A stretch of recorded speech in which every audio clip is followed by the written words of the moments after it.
Greetings folks, my name is Ronwise Gamgee and welcome to Quick and Dirty Roleplay.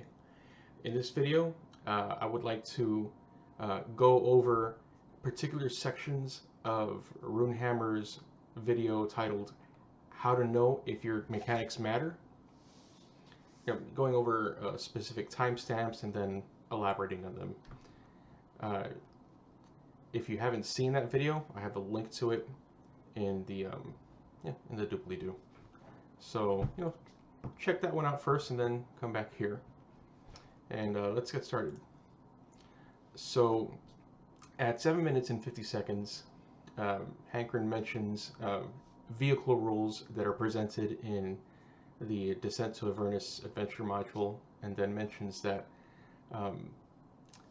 while watching the D&D live actual play of that module, he mentions that as the play was unfolding, it occurred to him that none of the mechanics mattered. And then to that, I say that these vehicle rules and mechanics are probably trying to simulate the physics and interactions that players can fiddle around with. But when it comes to fast-paced, exciting gameplay, all that matters at the end of the day is the question that is being asked and the outcome that the dice roll dictates. The questions that are asked, implicitly, if not explicitly, probably matter more in tabletop role-playing gameplay than what dice mechanics are being used. The questions asked at the table directly inform the kind of game that's being played. Furthermore, actions that are properly framed that precede the questions that follow can make a lot of dice rolling pointless, which is the case for most situations involving whether something can be perceived or not. To further support Hankrin's point, the tabletop role-playing game show Session 0 illustrates this point that most mechanics don't matter because Josh, the DM, always asks for a d20 roll as a barometer of how the outcome turns out for uncertain or entertaining situations. And everyone's enjoying themselves, even though each of their player characters have ability scores. They don't really matter because Josh almost never adds their modifier to the d20 roll. The d20 roll is mainly a vibe check. And the same goes for their characters' hit points, as the most common consequence that the characters suffer is that things don't go their way and or the situation usually gets more complicated. At 11 minutes 39 seconds, Hankrin states that you really kind of move the action from place to place in a good game. In a nightmare game, you have to explore every intersection, looking left to right. The hours are whiling away, and you're just trying to get to the next cool part. I can definitely relate to the sentiment very much, and this is something I was made aware of back when I discovered the Mythic GM emulator back in the early 2000s. The focus of that system was establishing a scene, interacting with scene elements with the purpose of overcoming some obstacle, establishing the consequences, and then once the scene has run its course, you move on to the next scene as determined either by logical inference or by player choice. Because that's the stuff that matters in the game session, not the entire territory of the virtual world. Open world video games have gotten a lot of flack for having a bunch of empty space, and I think this criticism applies to RPG styles that attempt to measure exact quantities, aka simulationism.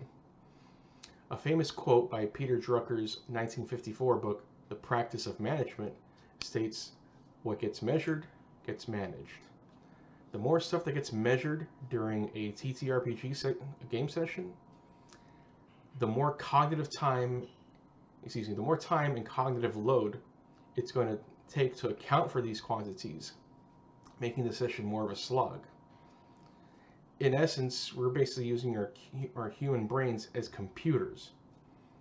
Yes, with practice and proper leverage, these processes can be executed faster, but that only demonstrates that systems mastery is a prerequisite for greater speed and reduced cognitive load. Elements that they come much more that are much more readily available when you don't have to deal with all these like knobs and whatnot. If a system is trying to deliver a particular play experience, however, it may justify the need for systems mastery in order to derive the desired experience that would otherwise be impossible to notice if shortcuts are taken, though that's to be determined on a case-by-case basis. And this is definitely the case with, say, Burning Wheel, and that game for me is beyond the threshold of like what I'll seriously consider kind of like sinking my teeth into, although a less complicated version of that game, Torchbearer, is one that I would like to seriously consider running, and for multiple sessions, see if the juice is worth the squeeze. Now, in 18 minutes and 4 seconds, Hankern states, about the player that that waits for the rules to tell them like what they can do. Be like, oh, can I now make X, whether it's whatever kind of character concept that was not previously made available. And he says that this is the mindset that says, I can do things that are in the books and only those things. So my response to that is that as time goes on, I've come to consider my video titled From D&D Consumer to RPG Creative to be one of my most important videos, despite its low view count. The mindset that Hankern is describing here is not that of a role player, but that of a board gamer.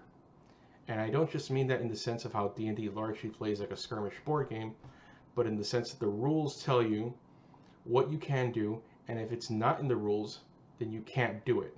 That's very much a board game thing.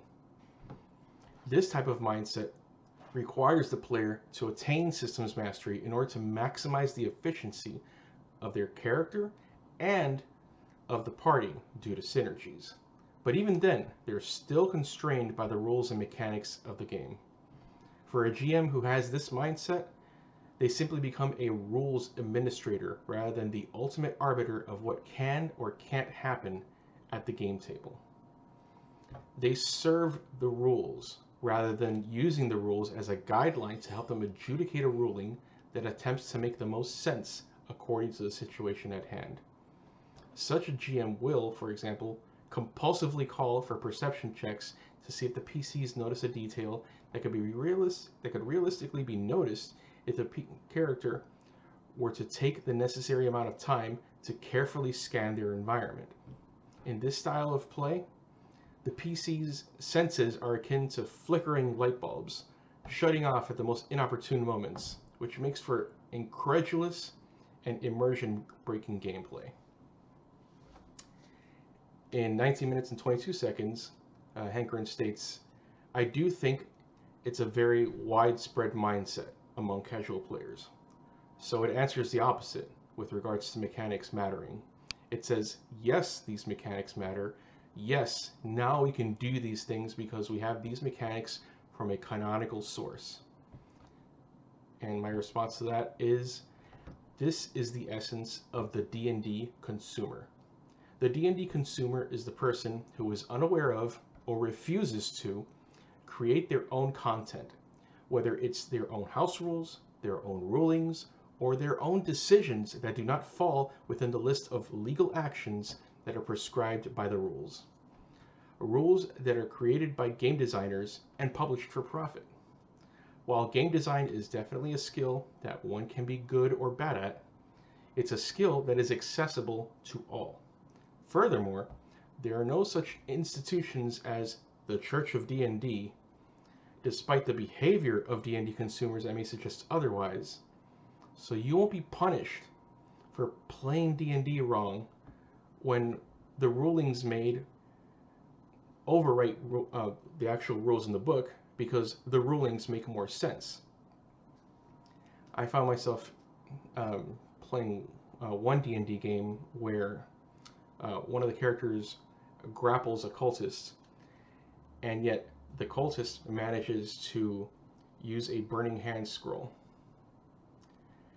I figure if you're grappled, you really can't reach or like properly like adjust yourself so you can, you know, like read this scroll that has like these complex arcane instructions in order to cast a spell. Like if anything, I would probably call for like a dexterity check or something like that, or a constitution check for concentration, because that's definitely a situation where your concentration is kind of being compromised. But according to the rules, grappling doesn't prevent that kind of stuff. And so I was like, all right, you know, this makes no sense, and I don't feel like I'm in like an actual place. Like I'm just playing an analog video game. Let's see here. Okay, bear with me here. Okay, so if someone tells you otherwise, they're trying to make a buck off of you for something that you can already do on your own, but are just unaware of that fact, or too lazy to do otherwise. On the 21-minute mark, Hankerin states with regards to the Descent into Avernus live play on D&D Live, but generally we're seeing people play a very simplified game, even though they're playing under the flag of a mechanically robust game. This got my goat, and that just continues on, but I want to respond to that particular section here. This is also a sentiment and emotional reaction that I strongly relate to as well. To bring up the previously mentioned Session 0, what they were playing is very simplified. Roll a d20 as the outcome barometer. But what they say they were playing is D&D. The reasons this gets my goat is because, one, they're not actually playing D&D. They're not technically playing D&D because they're not using the D&D rules. And two, they're giving D&D undue credit when what they're actually playing is a homebrew tabletop RPG. They could say, we're playing a tabletop role-playing game on camera, but that's not nearly as marketable as we're playing D&D on camera, which is understandable because there will always be a certain level of self-interest involved, but it sucks because the TTRPG hobby is so much more than just D&D. In the 23-minute 13-second mark, Hankerin, and from there onward, he talks about three criteria that a game mechanic must fulfill in order for it to matter, at least to him. And you know, they're pretty sound criteria. Okay, number one, is it exciting? You know, trust your gut on what is exciting. Minutia and processing time are killers of excitement, generally speaking. Two, does it present a dilemma? This is where Powered by the Apocalypse mechanics excel and where binary mechanics suffer, in my opinion. And Hankerin also stated that simulation alone is informative but not sufficient. And mechanics that inhibit, block, or stop players from doing stuff don't present dilemmas, to which I add that they act as motivation killers or incentive. They disincentivize the players to do those things. And three, is the mechanic easy to remember? Can you quickly recall the mechanic without requiring a reference? And then what immediately came to mind is Alexander Magrus's superhero RPG, Ascendant, and that's definitely a game where, even though the base mechanic is easy to remember, you know, roll D100, and then use the chart. Even there, it is absolutely required to use the chart. And not just that chart to see whether you succeed or fail, but also because of the supermetrics charts that he has available, or that he's presented in the book, like, oh, 5 SPs of time means this much time. And yeah, while you can remember that every +1 SP is a doubling of its previous SP value, and that game goes into so much detail that you just need to reference the book. Otherwise, you just have pages and pages of stuff explaining what your character can do, especially when it comes to powers. Now, at the risk of coming off as arrogant and self-important, I personally think that the core mechanic used in my system, the quick and dirty RPG system, available on dirtyRPG for free, fulfills all 3 of the criteria that Hankerin talks about.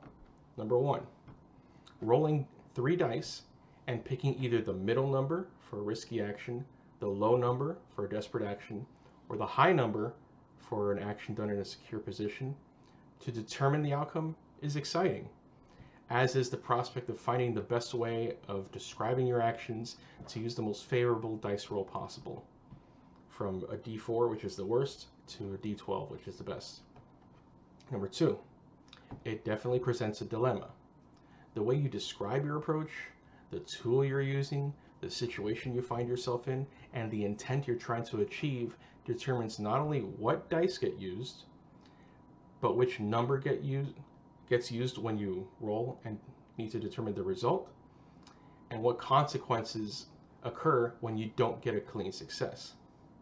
And number 3, the core mechanic is easy to remember. You determine what approach you're using? Okay, use that approach die. What's your well-being? Okay, use that well-being die. Okay, what tool are you using? Oh, you're using this? Okay, the GM determines how relevant the tool is, and he assigns you a die. What situation are you in? Risky, secure, or desperate? That determines whether you pick the low number, the middle, or the high. Roll. Look and pick, and then if it's a 1 to 3, you got done dirty. 4 to 5, mixed result. 6 to 8, clean success. 9 or higher, critical success. That's it. Everything else is window dressing.